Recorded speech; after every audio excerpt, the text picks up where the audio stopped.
जी बच्चे, नेक्स्ट हम electrochemical series की कुछ एप्लीकेशन को डिस्कस कर लेते हैं। तो बच्चे, एप्लीकेशन को डिस्कस करने से पहले एक और बात आप देख लें कि हाइड्रोजन हाइड्रोजन से अबव हाइड्रोजन से अबव वाले ये जितने भी एलिमेंट्स होंगे, इनमें ज़्यादा बच्चे मेटल्स इंक्लूड हैं। इनका ऑक्सीडेशन पोटेंशियल ज़्यादा होगा, इनका रिडक्शन पोटेंशियल कम होगा। अब हमें पता है बच्चे, किसी भी सेल के अंदर हमारे पास जो ऑक्सीडेशन है बच्चे, वो किसके ऊपर होती है? एनोड के ऊपर ऑक्सीडेशन होती है, कैथोड के ऊपर रिडक्शन होती है। तो चूंकि ये हाइड्रोजन से जो टॉप वाले हैं, चूंकि उनका ऑक्सीडेशन पोटेंशियल ज़्यादा है, तो इस वजह से वो एक्ट करती हैं एज एन एनोड। और हमारे पास हाइड्रोजन से जो नीचे हैं, चूंकि उनका रिडक्शन पोटेंशियल ज़्यादा है, तो बच्चे वो एक्ट करती हैं एज आ कैथोड। तो ये अपने बात याद रखनी है कि हाइड्रोजन से जो अबव वाले हैं वो एक्ट करते हैं एज एन एनोड, हाइड्रोजन से जो नीचे वाले हैं वो एक्ट करते हैं एज अ कैथोड। और एक और बात भी अपनी याद रखनी है कि हाइड्रोजन से जो नीचे हैं बच्चे, उसके अंदर चंद एक मेटल्स हैं, बाकी सारी सारी क्या है? Non metal. देखिए, फ्लोरीन, क्लोरीन, बोरोमीन, आयोडीन, सारी सारी नॉन मेटल्स हैं। और कुछ मेटल्स इंक्लूड हैं हमारे पास, ये कॉपर, सिल्वर और गोल्ड बचे हैं। ठीक है, तो मतलब हाइड्रोजन से अबव वाली एक्ट करेंगी एज एन एनोड, क्योंकि उनका ऑक्सीडेशन पोटेंशियल ज़्यादा है, उनका रिडक्शन पोटेंशियल कम है। हाइड्रोजन से जो बिलो हैं वो एक्ट करेंगे एज एन कैथोड, क्योंकि कैथोड पे रिडक्शन होनी है और इनका रिडक्शन पोटेंशियल ज़्यादा होगा, ऑक्सीडेशन पोटेंशियल कम होगा। अब बच्चे हम बात कर लेते हैं इसकी एप्लीकेशन की। फर्स्ट हम बात करते हैं prediction prediction of the feasibility of a chemical reaction. अगर हमने केमिकल रिएक्शन की फिजिबिलिटी को चेक करनी है कि वो केमिकल रिएक्शन जो है वो पॉसिबल है या नहीं है, तो बच्चे वो भी हम प्रिडिक्ट कर सकते हैं। अब हमने बच्चे कैसे प्रिडिक्ट करना है? लेट्स सपोज हम बच्चे बात करते हैं कॉपर और जिंक की। अब देखें, कॉपर की भी रिडक्शन हो रही है, जिंक की भी क्या हो रही है? रिडक्शन हो रही है। कॉपर का रिडक्शन पोटेंशियल कितना है? +0.34। और जिंक का बच्चे रिडक्शन पोटेंशियल हमारे पास कितना है? -0.76 वोल्ट। ये जिंक का हमारे पास क्या है? रिडक्शन पोटेंशियल है। अगर बच्चे हम गौर से देखें तो जो कॉपर है, कॉपर कॉपर जिंक को ऑक्सीडाइज कर सकती है। मतलब क्या है? मतलब ये कि कॉपर खुद रिड्यूस होगी और जिंक को क्या करवाएगी? ऑक्सीडाइज। तो फिर ये कौन सा एजेंट हुआ? It is a oxidising agent.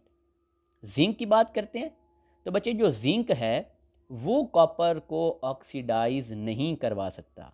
Mean zinc अपनी रिडक्शन और कॉपर की ऑक्सीडेशन नहीं करवा सकता। क्यों? क्योंकि इसका अपना जो रिडक्शन पोटेंशियल है वो माइनस के अंदर है। अब बच्चे, अगर हम यहाँ पर वही बात, यहाँ पर दोनों का अगेन बताया गया, देखे ना, जिसका पॉजिटिव में रिडक्शन पोटेंशियल है तो बच्चे वही एक्ट करेगा एज एन ऑक्सीडाइजिंग एजेंट। उसने ही अपनी रिडक्शन और दूसरों की क्या करवानी है? ऑक्सीडेशन करवानी है। अब अगर मैं जिंक का रिडक्शन पोटेंशियल देख लूँ तो बच्चे वो माइनस के अंदर है, तो मीन ये ऑक्सीडाइजिंग एजेंट के तौर पर काम नहीं कर सकता। तो यहाँ से मुझे पता चलेगा कि फिर जो कॉपर होगी इसकी रिडक्शन होगी, ये ऑक्सीडाइजिंग एजेंट है, इसने अपनी रिडक्शन और जिंक की ऑक्सीडेशन करवानी है। देखिए, जिंक में से इलेक्ट्रॉन रिमूव हो रहे हैं और अब इसकी क्या हो रही है? ऑक्सीडेशन। मीन कॉपर की रिडक्शन, जिंक की ऑक्सीडेशन। अब अगर मैंने जिंक का ऑक्सीडेशन पोटेंशियल कैलकुलेट करना है तो बच्चे देखें, रिडक्शन वाला था -0.76, साइन को चेंज कर दें तो इसका ऑक्सीडेशन पोटेंशियल बच्चे कितना बन जाएगा? प्लस 0.76। बच्चे यहाँ पर आई थिंक ये मिस्टेक है, यहाँ पर हमें ठीक कर लेना, यहाँ पर आएगा +0.76। तो जिंक का ऑक्सीडेशन पोटेंशियल आ गया +0.76, कॉपर का रिडक्शन पोटेंशियल आ गया +0.34।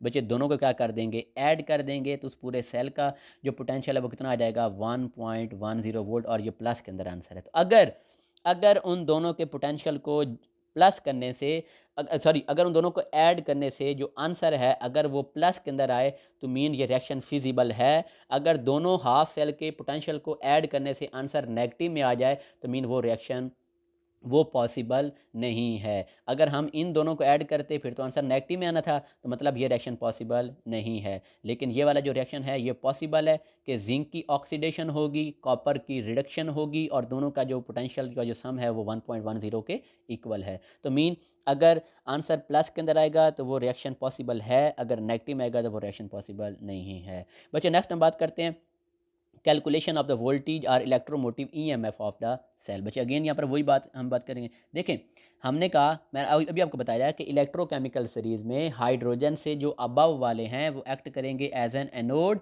क्योंकि उनका ऑक्सीडेशन पोटेंशियल ज़्यादा होता है, रिडक्शन पोटेंशियल कम होता है, और उन पे क्या होनी है, ऑक्सीडेशन। इसी तरह जो हाइड्रोजन के नीचे जिनकी लोअर पोजीशन है वो एक्ट करते हैं एज अ कैथोड, क्योंकि उनका रिडक्शन पोटेंशियल ज़्यादा है, तो उन पे क्या होनी है, रिडक्शन होनी है। अब बच्चे हम अगेन वहाँ पर वही लिखेंगे, जिंक की बात करेंगे। जिंक चूंकि हाइड्रोजन से अबव है तो उसका ऑक्सीडेशन वो एक्ट करेगा एज एन एनोड, तो उसकी बच्चे ऑक्सीडेशन हो रही है। कॉपर चूंकि वो हाइड्रोजन से नीचे एक्ट करेगा एज अ कैथोड, उसकी रिडक्शन होनी है। तो दोनों के बच्चे वही, जैसे हमने अभी ऊपर बात की है, दोनों की अगर हम बात करेंगे पोटेंशियल की, तो हमें पता है कि जिंक का जो रिडक्शन पोटेंशियल है वो तो माइनस के अंदर होता है, लेकिन अब हमने तो यहाँ पर इसका ऑक्सीडेशन पोटेंशियल लेना है ना, क्यों, क्योंकि इसकी ऑक्सीडेशन हो रही है, तो मीन का फिर आंसर क्या आ जाएगा, +0.76। तो मीन जिंक का ऑक्सीडेशन पोटेंशियल वो भी पॉजिटिव में है, कॉपर के रिडक्शन पोटेंशियल की बात करेंगे तो वो भी पॉजिटिव में है, दोनों को ऐड कर देंगे तो आंसर क्या आ गया, 1.10। और बच्चे, the cell voltage or EMF measures the force with which the electron moves in the external circuit and therefore measure the tendency of the cell reaction to take place. तो इस वजह से बच्चे जो गैल्वेनिक सेल होता है वो हमें किस के बारे में इंफॉर्मेशन देता है, about relative tendency of various reaction to occur. और आपने बच्चे ये भी याद रखना है कि इस केस में जो इलेक्ट्रॉन का जो फ्लो होगा वो हमेशा एनोड से कैथोड की तरफ होगा। ये हमारे पास बच्चे जिंक का है इलेक्ट्रोड, ये है कॉपर का। तो हमें पता है ना जिंक पे ऑक्सीडेशन होनी है, तो फिर जो इलेक्ट्रॉन होंगे वो जिंक से कहाँ पे जा रहे हैं, कॉपर पे। तो ये एनोड था, ये कैथोड था। तो ये MCQ भी बच्चे लास्ट ईयर आ चुका है PMC के पेपर में कि इलेक्ट्रॉन फ्लोज फ्रॉम, तो इलेक्ट्रॉन कहाँ से कहाँ फ्लो कर रहे हैं, they will flow from anode to cathode. बच्चे थर्ड एप्लीकेशन पॉइंट की बात करें, comparison of relative tendency of metals and non metals to get oxidised or reduced. अब बच्चे देखें, अगर हम मेटल्स या नॉन मेटल्स की रिडक्शन पोटेंशियल की वैल्यू के बारे में बात करें तो बच्चे देखें, जो रिडक्शन पोटेंशियल की वैल्यू हमें किस चीज़ को इंडिकेट करेगी कि जो हमारे पास कोई मेटल है या नॉन मेटल है कि उसने इलेक्ट्रॉन को लूज़ करना है या गेन करना है। अब अगर वो बच्चे इलेक्ट्रॉन को लूज़ करेगी तो वो एक्ट करेगी एज एन रिड्यूसिंग एजेंट, और अगर वो गेन करेगी, अगर वो इलेक्ट्रॉन को गेन करने की टेंडेंसी रखती है तो वो एक्ट करेगी एज एन ऑक्सीडाइजिंग एजेंट। आपको बता दिया ना कि हाइड्रोजन से जो अबव हैं, अब चूंकि उन्होंने इलेक्ट्रॉन को लूज़ करना होता है तो वो एक्ट करेंगे एज अ रिड्यूसिंग एजेंट, और जो हाइड्रोजन से नीचे वाले हैं उन्होंने बच्चे इलेक्ट्रॉन को एक्सेप्ट करना है तो वो एक्ट करेंगे एज एन ऑक्सीडाइजिंग एजेंट। तो हमें मतलब ये रिडक्शन पोटेंशियल की वैल्यू हमें बताएगी कि कौन रिड्यूसिंग एजेंट के तौर पर काम करेगा, कौन ऑक्सीडाइजिंग एजेंट के तौर पर काम करेगा। अब देखें, अगर रिडक्शन पोटेंशियल की वैल्यू जितनी ज़्यादा होगी तो वो उस CPC के अंदर ये कैपेबिलिटी है कि वो उतना जल्दी इलेक्ट्रॉन क्या कर लेगी, एक्सेप्ट कर लेगी, और जितना जल्दी वो इलेक्ट्रॉन को एक्सेप्ट कर लेगी वो उतना स्ट्रॉन्ग ऑक्सीडाइजिंग एजेंट होगी। मतलब ये किन की बात हो रही है, ये हाइड्रोजन से बिलो वालों की बात हो रही है। क्यों, क्योंकि हाइड्रोजन से जो बिलो हैं उन सब का जो रिडक्शन पोटेंशियल होता है वो पॉजिटिव के अंदर होता है। तो जिनका रिडक्शन पोटेंशियल जितना ज़्यादा पॉजिटिव में होगा वो उतना जल्दी इलेक्ट्रॉन को एक्सेप्ट करेंगे, उनकी अपनी रिडक्शन उतनी जल्दी होगी, दूसरे की वो उतनी जल्दी ऑक्सीडेशन करेंगे, तो mean they will act as a strong oxidising agent. हम बात करते हैं बच्चे gold, platinum, mercury, silver, copper, ये बच्चे, और ये तो बार बार मेटल्स, और जो बाकी जो नॉन मेटल्स हैं, फ्लोरीन, क्लोरीन, बोरोमीन, आयोडीन, बच्चे ये सारी की सारी जो हैं ये शी से स्टैंडर्ड हाइड्रोजन इलेक्ट्रोड के बिलो मौजूद होती हैं।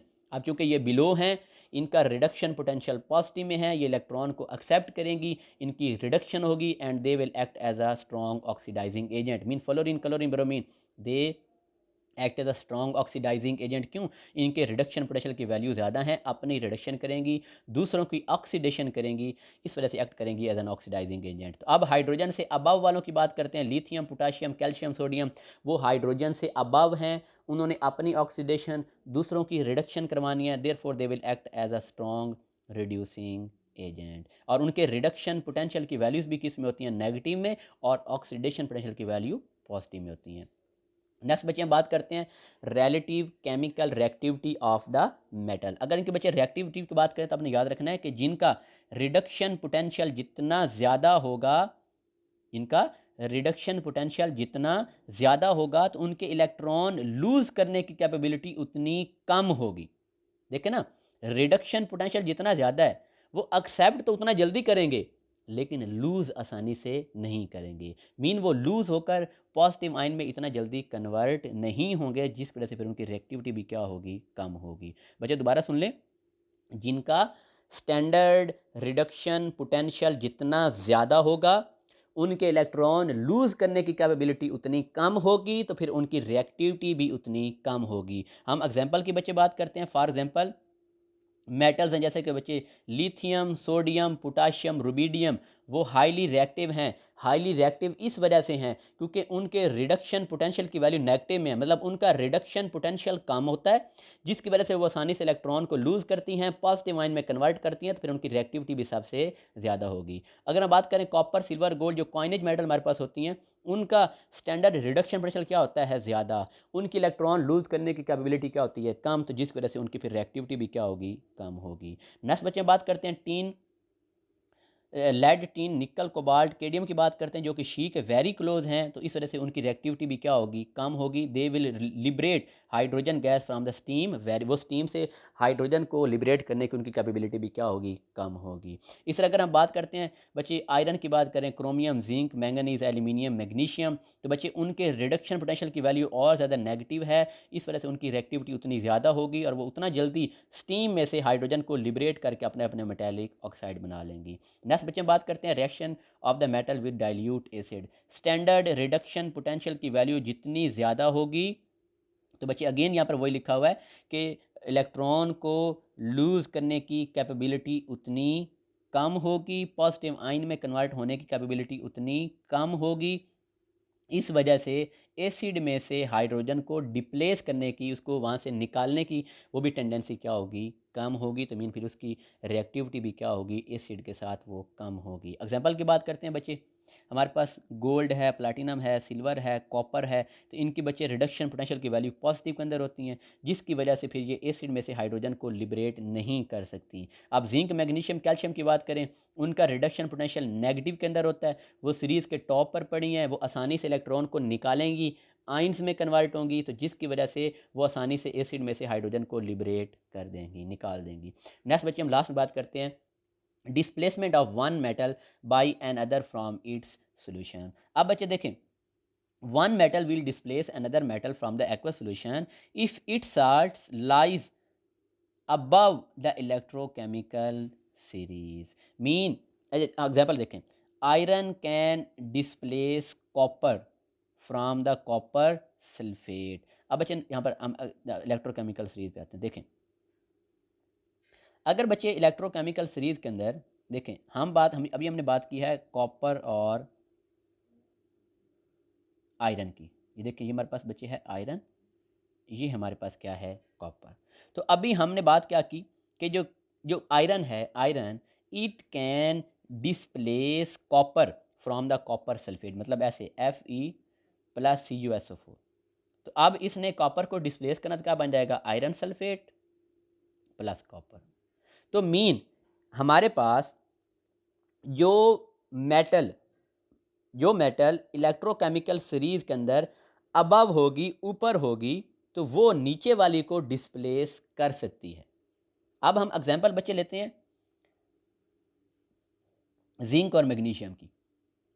अब बच्चे ये हमारे पास है जिंक, ये हमारे पास है मैग्नीशियम। अब मैं रिएक्शन लिख रहा हूँ zinc plus MgSO4।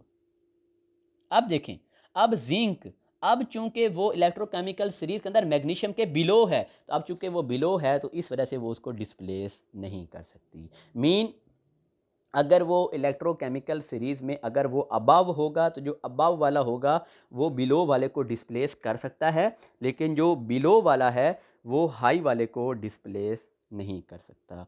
Okay students, अल्लाह हाफिज़।